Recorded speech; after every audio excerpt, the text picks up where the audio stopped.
Have you ever visited a place so beautiful and pristine that you were reluctant to tell people about it afterwards, just because you wanted to keep it for yourself only? I have to admit, today I feel exactly like that. I'll be telling you about the Wanda Bridges, one of the many sites I visited during my trip to Eastern Europe.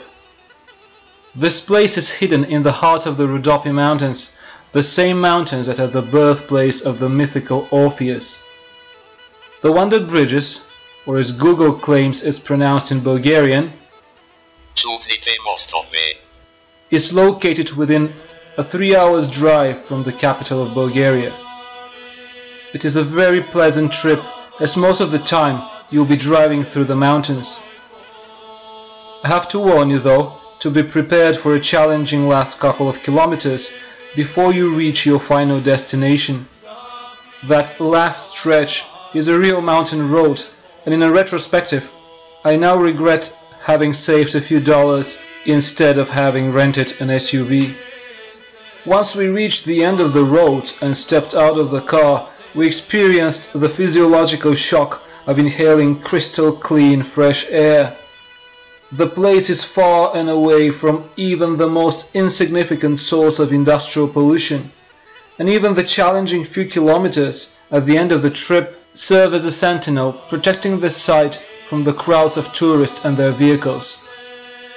The Wanda Bridges are within a short walking distance from this point, just a few minutes walk through the centuries-old pine forest, and there it is.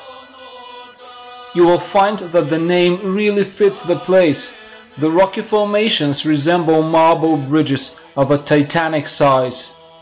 The crystal clear waters of a small river run under them. It is cool here, even in the hottest of days. As a matter of fact, the local people told us that the enormous nearby cave had been used for centuries as a natural freezer, as one could store ice inside and it would not melt throughout the year. We really appreciated that the site is not commercialized. Unlike what we often see in other countries, there is no ticket counter, no information desk, no one to shove a map in your hands accompanied by an entrance fee receipt. The forest tracks are not barricaded by handrails and signs prohibiting walking anywhere but on the designated paths. This was really an unobstructed experience of nature's beauty.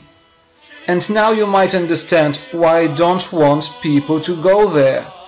The increase of visitors' numbers will enforce changing that. At one of the clearings of the forest, not so far from the rocky formations, we found an old restaurant. I use the word restaurant, but I really think there should be a different term here. The few tables were all on the meadow and were made of heavy wood, obviously provided by the generous forest. The mystical sound of the traditional folklore music characteristic for these mountains interwound with the birds' songs and the sounds of the forest. I got a traditional meal, some freshly grilled meat and a glass of local Rhodope wine.